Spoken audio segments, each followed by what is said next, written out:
Welcome to the Feeling Lighter podcast. I'm Katie, here with the wonderful Dr. Lisa Folden. I know you like when I call you Lisa, but I like to call you Dr. Lisa Folden personally. I'm like, you earned that. I'll take it. Okay. Well, as a reminder, we have this podcast so that we can shed old beliefs one episode at a time, because the bottom line around here is how you feel about yourself actually changes everything in your life. So It does. beliefs are important. Today we have a really wonderful guest, and we had so many questions that we actually narrowed it down to 3 Right. because we're like, we won't have time for that. So today's guest is Dylan Murphy. She is a registered dietitian and she's specializing in eating disorder dietitian, actually. She is passionate about helping people break outside the societal ideals for body size and diet, and in turn helping people reconnect with their bodies so they can live a flourishing life. Dylan is a registered dietitian and founder of Free Method Nutrition, a group nutrition practice that exists to empower people to have confidence in their body, clarity in their food choices, and consistency in their health habits. Dylan's specialty areas are eating disorder, disordered eating, intuitive eating, body image concerns, prenatal health, and women's health. Welcome to the podcast, Dylan. Thank you so much. Thanks for having me.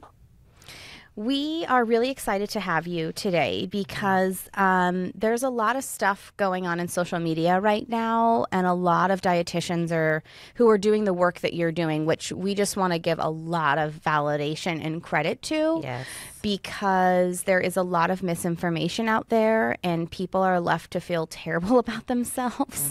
And anyway, we don't have to go. We've done enough episodes on why diets are maybe not the best path. So, I want to start this episode with a question that I think is part of the reason why dietitians in your particular work are getting so much heat, for lack of a better word, around this idea that there's this huge connection between body size and health, and that dietitians who are body inclusive dietitians and preaching intuitive eating are causing quote unquote harm, which just isn't true. So people do feel really justified in this health narrative and the correlation to body size. And I just want to debunk these beliefs because I feel like they are actually harming people. So if we could start there, I'd love to talk about that a little bit. Yeah, I think that's a great question. And really, I think the perfect place to start with that is defining what health is. Because a lot of people come to our practice, or just people I talk to on social media in day-to-day life, with similar thoughts of like, okay, well, can you really be healthy at this size, or if your body looks like this? And I think we have to boil it down to, okay, when we say the word health, what do we mean? And I think oftentimes people, when they define health, or when they think of health, they're just thinking physical, how your body looks, what size you wear, maybe Aesthetics. how you're moving. And so we're leaving out so many pieces of the puzzle of health. We're not looking at emotional health, mental health, even like financial health, relational health, all of these different pillars. And so, if someone's really, really focused on what maybe we'll say just like their quote unquote health, which is probably more like the physical aspect, what we often find is when we really dig into defining health, we then see, for example, like, okay, you're really focused on your health equaling how your body looks, to be smaller. So you're spending so much money on all these different juice supplements, whatever it may be. You're spending all this money. So maybe it's impacting your financial health, or you're saying no to going to happy hour with friends because it doesn't fit into your diet, or because you need to go to the gym instead. So what does your relational health look like? And then a lot of that can also be summarized into kind of like emotional and mental health. And so really, I think where we have to begin is looking at, how do we define health? And if we define health as more than just how our body looks, then there's so much more to it than just, like I just said, body size.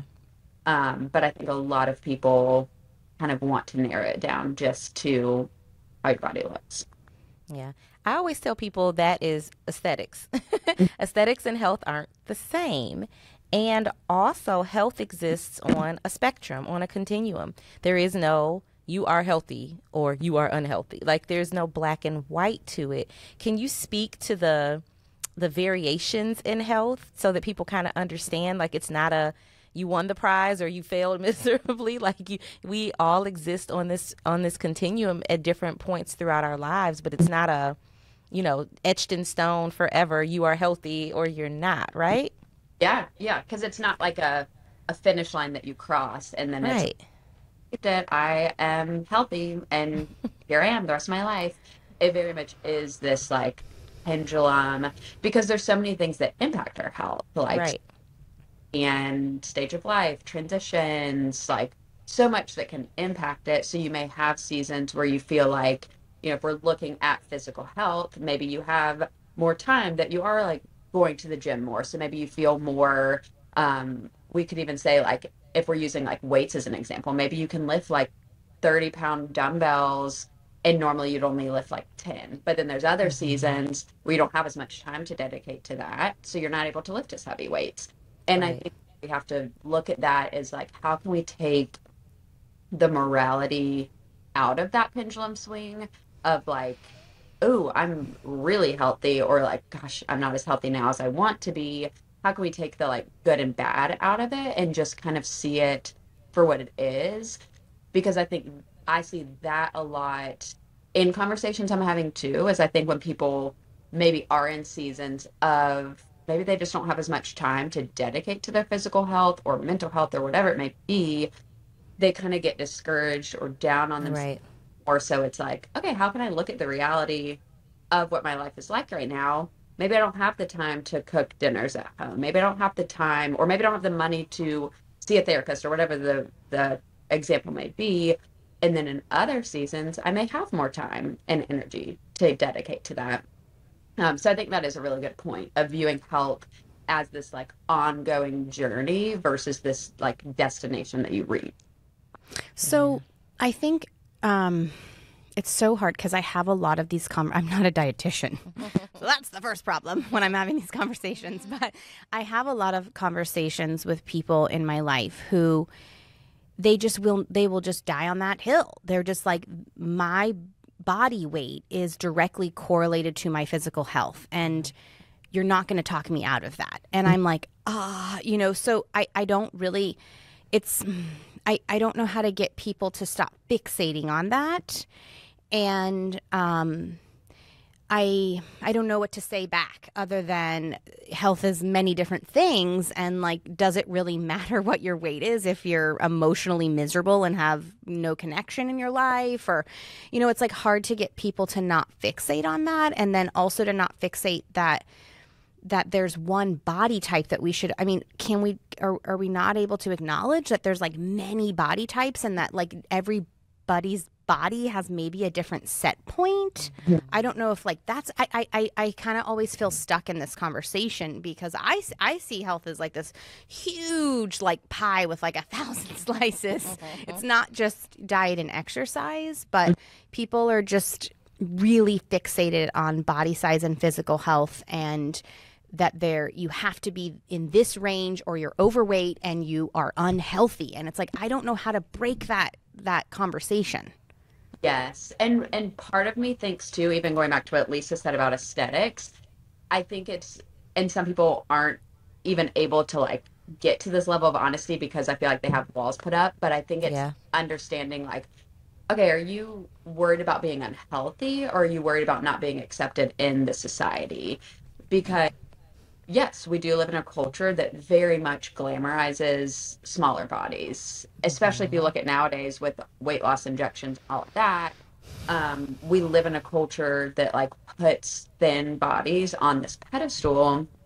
And so I think when we're having these conversations with people that are like, well, I can't be healthy if I weigh this or if I look like this or whatever these behaviors are, I think it can be helpful to kind of like try, if it makes sense in that conversation, to get beneath that of like, again, maybe even going back to like, what do you mean when you say healthy? Like, are you actually talking about like physical health, like your cholesterol levels, your blood pressure, Right.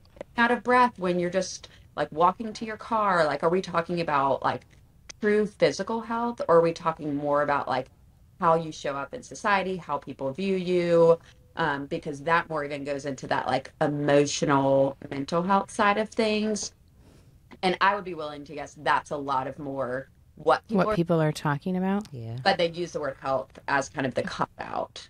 So But like, who is coming up with these numbers? That's what I want to know. Like, who is coming up with the number that says this range is healthy and this range is unhealthy? Like, where does that even come from? Because I also have to think, like, historically in our societies, like that number has changed over time. And that definition has changed over time. So, like, this glimpse in our human existence is not what it has always been. And so I just want to know who's coming up with these numbers, because it makes me crazy. And I mean, the one I can like speak to is like, and maybe y'all talked about this on the podcast at some point, but BMI is a number that people love to throw around. Doctors love to use BMI. I think some are starting to like not use it as much, but BMI first came to be like, I don't even know, hundreds of years ago. In the 1800s, yes.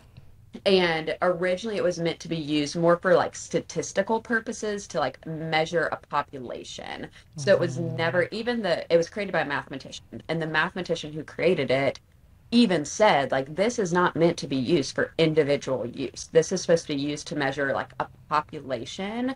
And so now when we're boiling it down to individual use, we're using it for what it was never intended to be used for. And there's a lot of shortcomings with BMI, because when you're calculating someone's BMI, the only thing you're seeing about that person is how tall they are and what the number on the scale says. So we're not looking at bone density, we're not looking at muscle mass, we're not looking at anything else. It's literally just height and weight. And so it really falls so short, but I think that is where people kind of want to grab onto, is like, okay, well, range, quote unquote, for BMI, or you're in the overweight range or something like that, when it's like, we're using a measurement that was never meant to be used in this way. Yeah, I see. And we're using it to create hierarchies among people. We're using it for financial gain because it impacts insurance reimbursements. We're using it, it's been manipulated to line pockets of people who get direct reimbursement for weight loss medication. So it's really, it goes back to like diet culture being one of the cousins to capitalism and white supremacy and all these things, you know, that try to hold people down and make people feel bad about who they are and what they look like. And when I talk to clients about, you know, body size, like to speak to what you were saying, Katie, this idea of body diversity, like we can accept that like my foot size is a size 7.5. I don't care what I do, it's not going to be a 4. You know what I mean? I am 4'11 3/4. I don't care how much you stretch me, honey. I am not going to be 5'7". But when it comes to body size, we have been brainwashed to believe we can all work to get to the middle part of that BMI. If you just eat like this person and work out like that person and pray to the gods, you can get to that ideal size. And it's such a lie. And it, like, when people bring up BMI, I just want to, I just rage out because it's such bullshit, you know. But I appreciate the information and the knowledge to put it out there, because people don't know this. Like, I've said that before to people and they're like, their eyes got big. Like, what? The BMI? Like, and you're right. It had no scientific relevancy. It was not about individual health. It was just about statistical data. And it was all tested on white men in the 1800s in Belgium. Yes. Yeah. So what are we doing? How are we applying this to women and minorities and people hundreds of years later and using it for individual health? Nothing about it makes sense, but it boils down to financial gain and reimbursement for people who are over these systems and who gain, you know, benefit from them. So, you know, stresses me all the way out. But yeah, I just like feel like I can't have these conversations with people anymore to like, I mean, to me, it's very logical that with 8 billion people on the planet, we would have more than one body size. Right. Like, that feels very logical to me. But for some reason, I think our culture has just really nailed home that, like, if you're not this size, you're not healthy. Yeah. And it just like people can't detach from it. And I probably should just let those people be and let it go. Yeah. But I get really upset because I'm like, why do you think there's only one body size? It just makes me crazy. Yeah. And why do we think bodies don't change over time?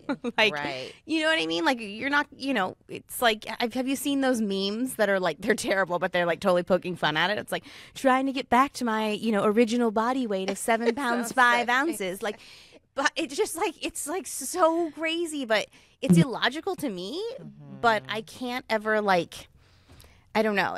Maybe I should just stop trying to change people's minds and just let them be over that. It's fine. Well, I don't think you can force it, right? Like, I mean, you can put the information out there and hope they're listening to our podcast, hope they're, listening to Dylan. Definitely not, but okay.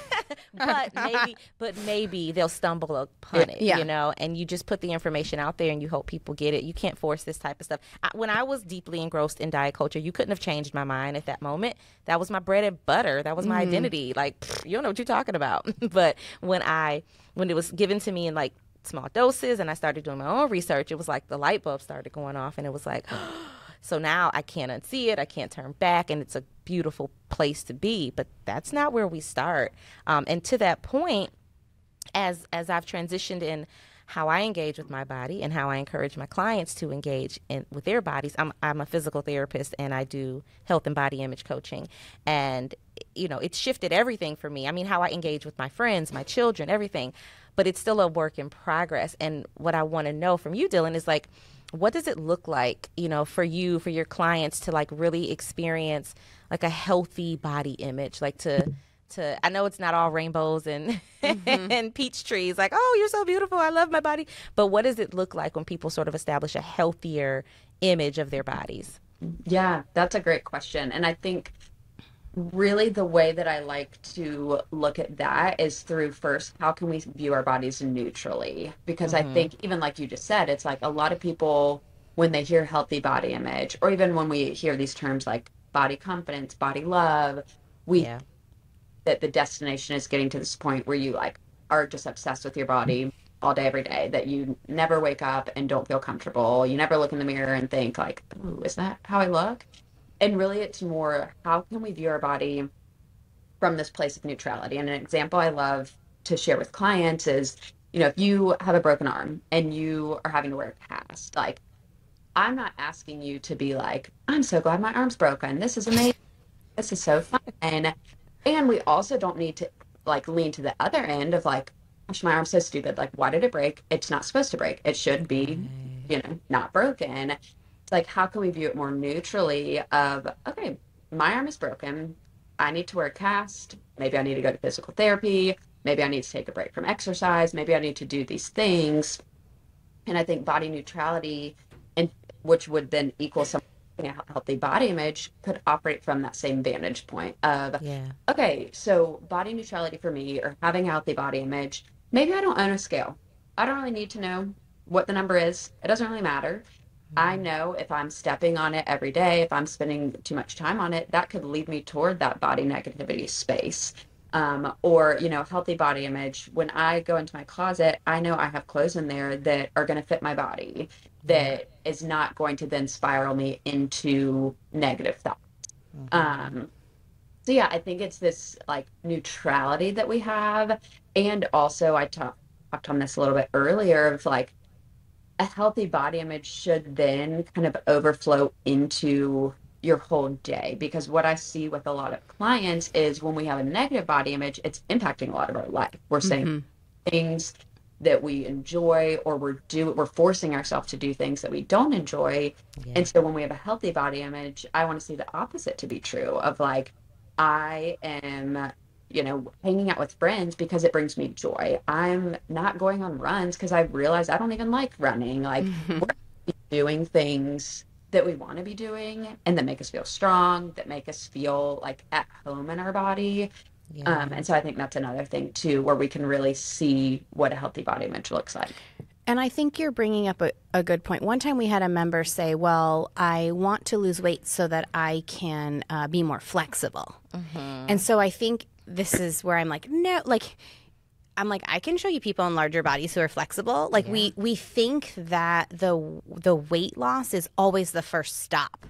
And so then we are stopped and stuck there. And that's why in WeShape we're like, if we could just encourage you to just shift your focus. Like if you actually are like, oh, I want to be more flexible. Let's do some mobility routines. Right. Let's stretch, right? And let's not let it be dependent on this message that your body size is the thing that matters to get you there. Or like when people say, I just want more confidence, and if I lost weight, I'm like, I can show you lots of people who have tons of confidence. And it's like we just have this stuck belief that the body size and the number on the scale is directly correlated to our ability to do all of those things, Right. when in reality, it's not.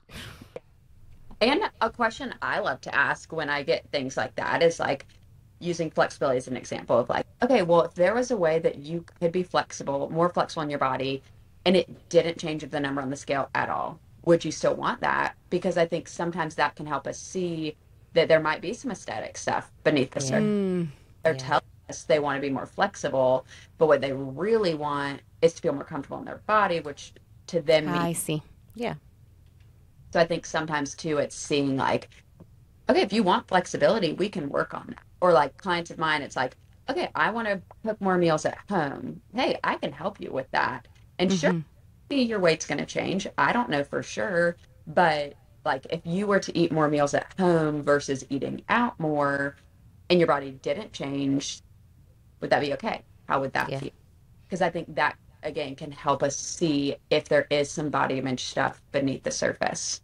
And I think it's a tool. I do this with my clients too. I think it's a tool to have them start to then understand their motives and their motivations and their whys. And I think a big part of what we do in this coaching is encouraging people to get more in tune with themselves and understand what their true desires are and why they have them. And sometimes I think they realize like, oh, this wasn't even my belief or my thought. It was given to me and I don't actually have to keep it. And that's, where some of the really transformational work comes from, because we have these beliefs that we don't necessarily have any backing for. We just, someone told us, we believed it, and we ran with it, and it's not necessarily serving us. So, I mean, I tell people all the time, no one is born hating themselves. no, it's a learned And behavior. in fact, babies love their bodies. Yeah, they do. And so these are trained beliefs and conditions, but the good news about that is those can be untrained. Yes. And I feel like the more that we can all lean into shifting these values and beliefs,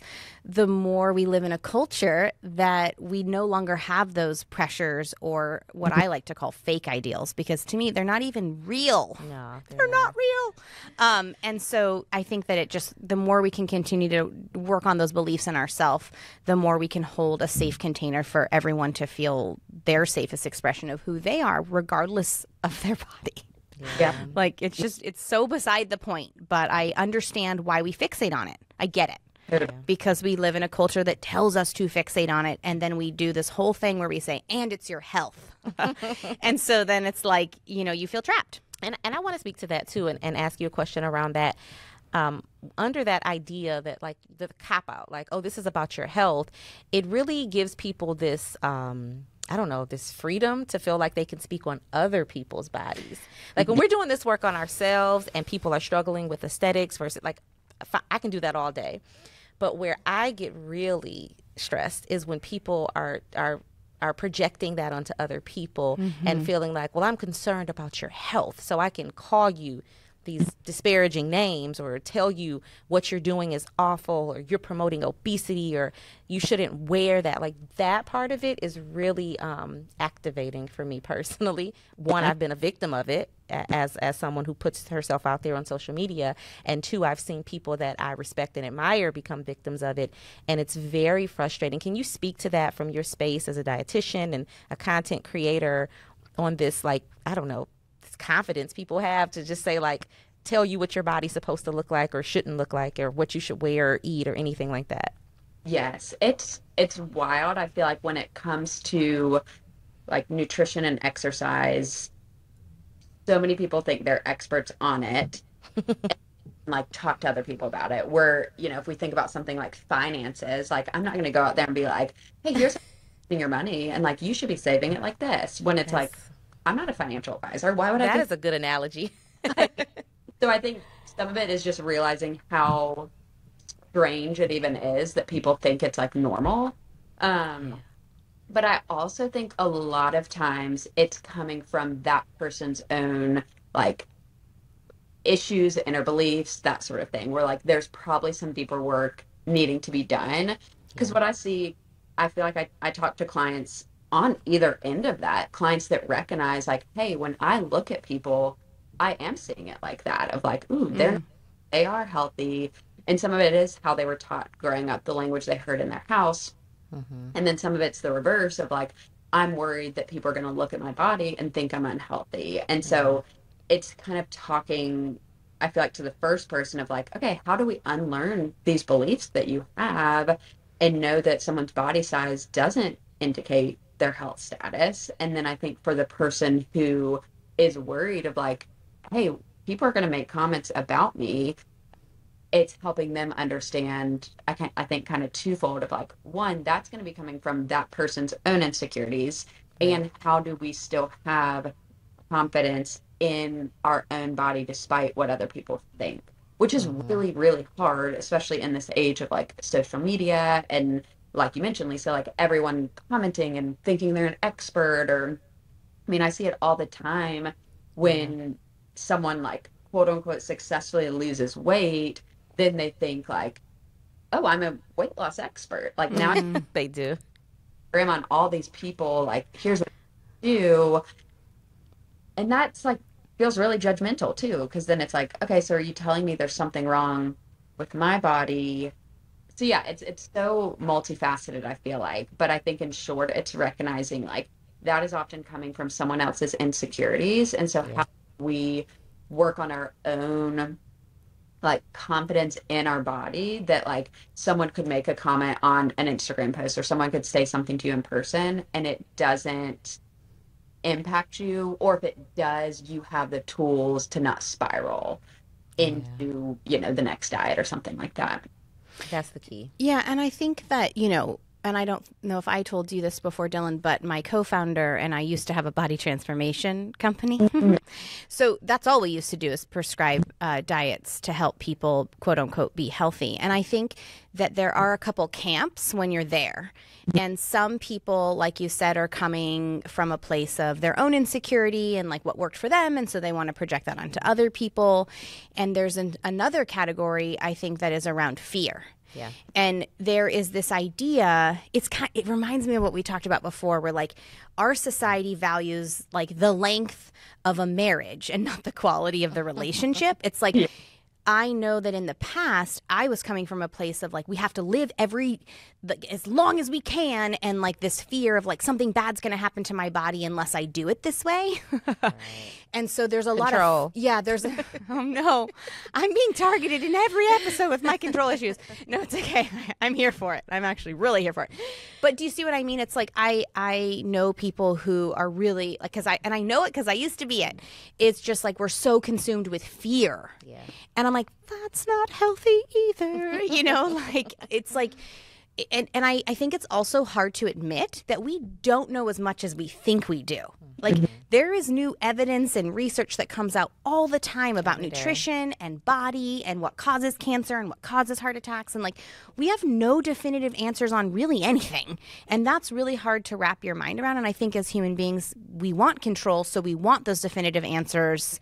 So we'll like take one infographic we heard on Instagram and then we'll project that into, I found the answer that's going to make you be quote unquote healthy and live to 100. Right. And I just want to acknowledge like it's body image and it's our own insecurities, but I also think in the wellness space it is a lot of fear. Yeah. Yeah, because and I see that as a big like trend or fad right now is like longevity and how can you like biohack and live as long Yeah.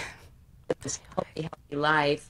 And even to your point of like how research is continuing to evolve, I think that's a really important caveat into why it's important who we get our information from. Because I know like as dietitians and, Lisa, I'm sure this is cases like physical therapists, like we have to get continuing ed every 3 to 5 years so that we are staying up to date with the Right. latest.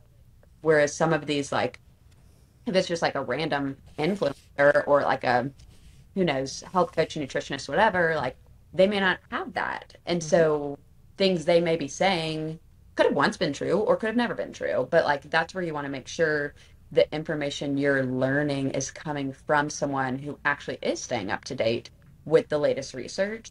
But I think too, even on that, like fear, like there's just so much like fear mongering that goes into. I think of different like Netflix documentaries. I remember seeing one that was talking about like, gosh, eggs or meat or something and how it was equivalent to smoking cigarettes. And it's like, what? Like, that's not true. It's But not even logical. It's not even a random person watching that, like, it makes sense why you'd be like, I'm not eating eggs anymore. Like, I don't harm my body to the equivalent of smoking a pack of cigarettes a day. So it's hard when fear is thrown into it because it's easy to want to latch onto because again, we want to take care of our bodies, but then if we're doing these like drastic things or we're not checking the facts, checking our sources, it's easy to fall into these habits, sometimes unintentionally. Yeah. And we live in the age of information. So the reality is that anything I believe I could find quote unquote proof for. So lately I've been trying to check my intentions. Like, why do I feel I need to do that? Yeah. And for me, it's interesting because my co-founder had body image stuff because he was bullied for his weight. And I had health anxiety because my brother was very sick as a young child and almost died multiple times. So I was coming at it from fear and he was coming at it from body image. And when I can come back to that and go, you are going down this rabbit hole because you're afraid. Yeah. That is a really good indication for me that I need to stop because that path isn't serving me.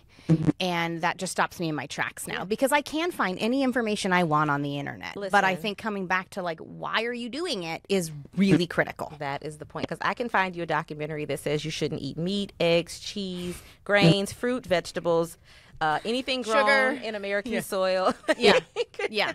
What do we eat? Like, what can we do? So you're right. Getting back to the why and getting, vetted information that's actually research and evidence-based and not about the fear. Anytime I see someone like, soon as if they pop up on the screen, like don't ever, I delete, Goodbye. block, switch my algorithm because those people, I already know they're going to make me feel bad about myself and about my choices and make me feel like I have so few options that I have to buy their very targeted protein pack that it doesn't even make sense. So. And like we were talking about this earlier, Lisa and I were talking about this earlier, Dylan, where like I have been in the wellness space for 20 years and I've done everything. And I will tell you that the thing that I have felt like that has been the most impactful on my health has had nothing to do with diet and exercise.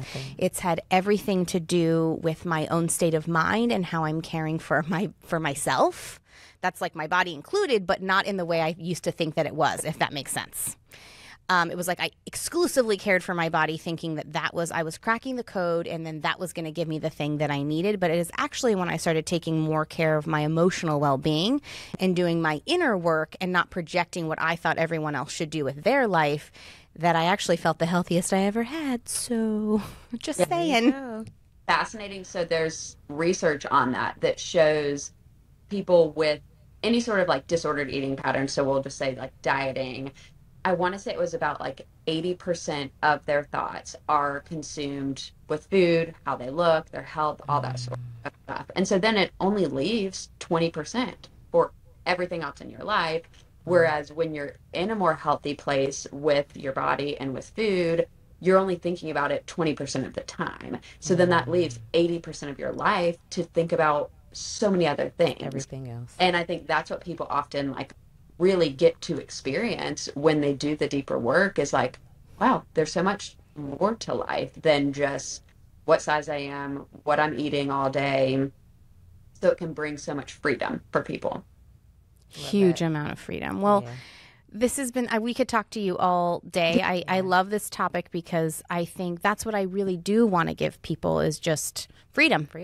Freedom to be them and to not have to adhere to all of these messages that are really harmful. So Before we let you go, though, Dylan, we have to ask the Feeling Lighter podcast question, which is, what is a belief that you once had that you no longer have that has impacted your life in a really meaningful way? Mhm. I mean, honestly, I think on the topic we've been talking about, I do think I used to believe like the size of my body dictated my health. And I think for me, I know for sure it wasn't even about health. It was about like aesthetics. And so then I look at like how I lived my life. I was running so much. I was so obsessed with what I was eating and what I wasn't eating. And so then when I let go of that belief that like, hey, the size of my body doesn't really have anything to do with my health. And like, there's so much more to life. Like, letting go of that belief has changed what foods I eat, the way I move my body, what I do in my free time, like so many things, the way I parent my kids. There's so many things that it's changed that kind of goes back to that like 80% freedom that I now can experience. It was this like small piece of my life. So yeah, I think letting go of that belief has been really monumental. That's very impactful. And I'm sure it's changed the way you work and how you deal with all of your clients. So sounds like your whole life, which is awesome. Can you tell everyone how they can find you, connect with you, work with you, all of that? Yeah. So, like y'all mentioned at the beginning, I own a group nutrition practice called Free Method Nutrition. So you can find us on freemethodnutrition.com is our website, and then Free Method Nutrition on Instagram. And then my personal Instagram is dylanmurphy.rd, where I share a lot of things related to what we've talked about today, nutrition, body image, also kind of dig into some like food and parenting and motherhood. So yeah, that is where you can find us. And then if you're interested in working with us, you'll see more information on our website, or you can even just go directly to freemethodnutrition.com/free call to learn more. Wonderful. Thank you so much, Dylan. It was a pleasure speaking with you. And I hope all our listeners come check you out. Such valuable information. And we will see everyone next week. Bye-bye. Thank you.